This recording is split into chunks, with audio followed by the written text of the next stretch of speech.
Well, hello there guys, my name is Mr. Great and today I will be reviewing the latest budget segment smartphone introduced by the Samsung that's known as Samsung Galaxy J7 Max. Released on 28th of July, the all-new J7 consists of a much larger 5.7-inch display which is bigger than any past budget phone by Samsung.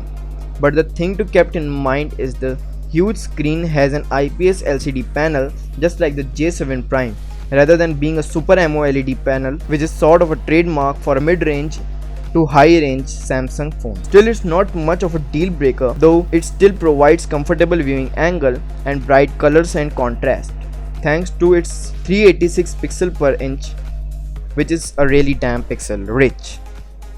The screen is full HD, meaning it supports resolution up to 1080x1920, hence it makes it good viewing device due to rich enjoyment that it provides while watching movies and playing games. This capacitive screen has 72.5% screen to body ratio, which means less bezels. As usual nowadays, almost every phone has 2.5D curved screen and the J7 Max has no exception, which is good for protection because there is no Gorilla Glass protection on this phone, so I better suggest you to buy a tempered glass for this phone. J7 Max has full metal unibody design, which is a nice upgrade since previous generation of J series other than J7 Prime all had the plastic bodies and a slight bulky look, which is not the case this time. Also, having a metal unibody means Samsung has opted to go for a non-removable 3300 mAh battery this time, which has its own pros and cons. In the case of slot, there is no need to worry as Samsung does not include hybrid slot in J7 Max, meaning you can use both your 4G SIM cards and SD card at the same time since there are dedicated slots for all. On the front, J7 Max does not look an eye-catcher, but it packs some really good looks on the upper portion of the phone as there is a Samsung branding above which the speaker is placed, and there is a proximity sensor and a front flash that Samsung decided to put in after its loss in J7 Prime. Also, the left of your speaker grill, there is your front camera. On the lower part of J7 Max is your physical home button under which a fingerprint sensor is embedded, along with your standard Samsung physical back and resense button.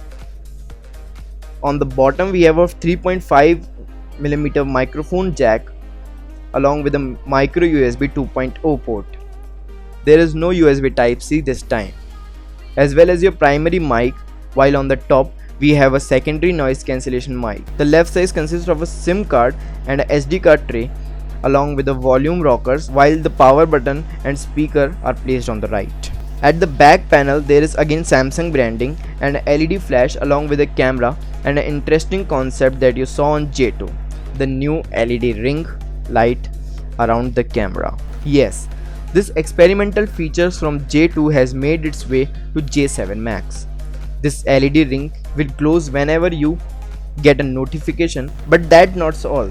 You can also set a custom color for each and particular app or a particular contact, which means that the ring will glow in the certain color in which you set it whenever the caller calls you. Also, it acts like a battery indicator, meaning whenever your battery comes down on a certain level, it will indicate you and you can set the level according to you. Now, in my personal opinion, it looks really ridiculously cheap. Not only does it cover up the extra smooth surface around the camera, but also makes the phone looks ugly and less classy.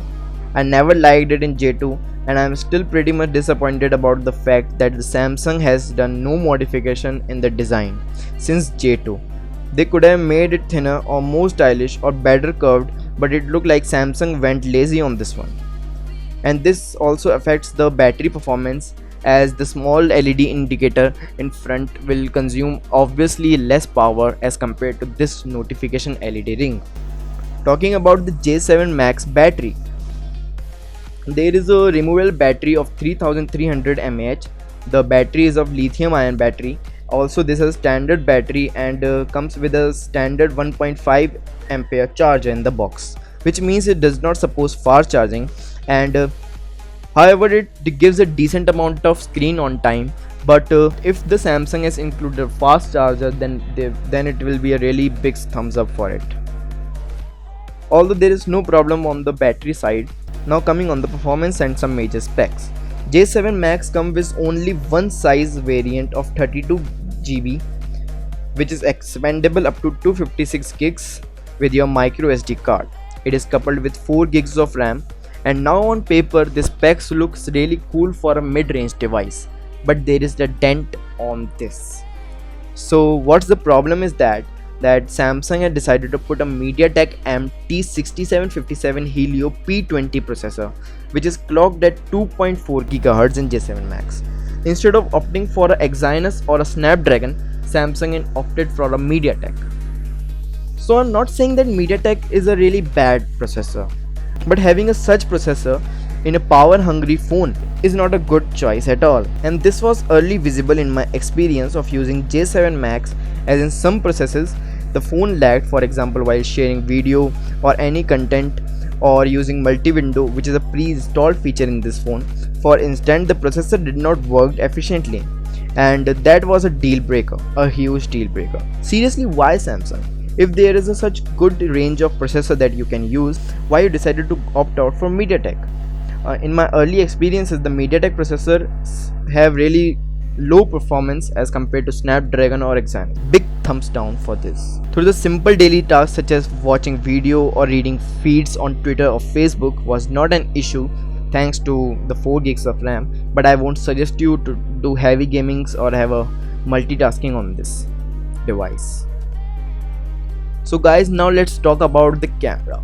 So the J7 Max houses a both front and rear camera of 13 megapixel, but the Samsung has given the rear camera an aperture of f1.7 for better shoots and front camera with aperture of f1.9 for better and wider selfies. Both the camera performed beautifully with color reproduction and great brightness and vibrant pictures. Also this time the J7 Max, Samsung has introduced a new social camera which gives you a handy feature of instantly edit the picture shot and share them instantly with your friends on WhatsApp and Facebook within the app of the stock camera. As usual, there is a various filters available such as food, beauty and night, etc., which you will find in normal Samsung stock camera app. So the picture looks good, really thumbs up for this.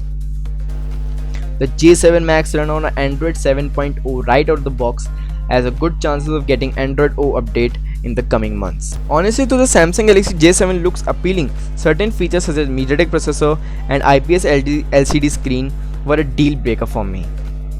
Also the ring at the back is not worth, and what I like to see in stylish and good looking smartphones, this is not a really great feature.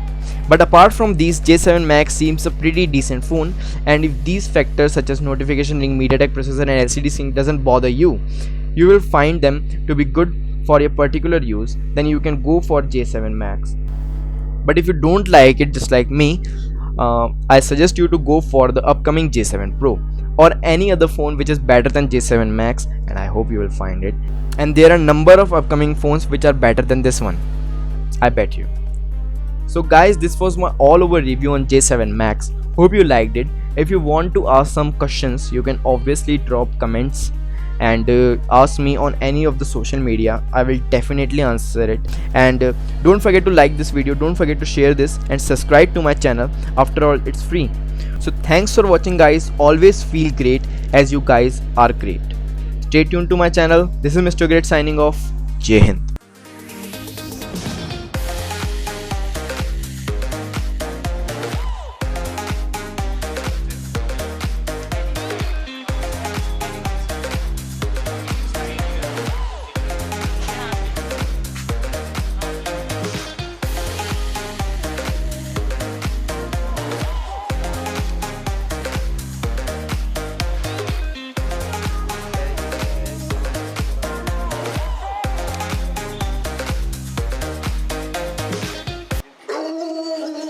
क्या हो गया तेरे को, तेरी फटकी हो रही है इतनी।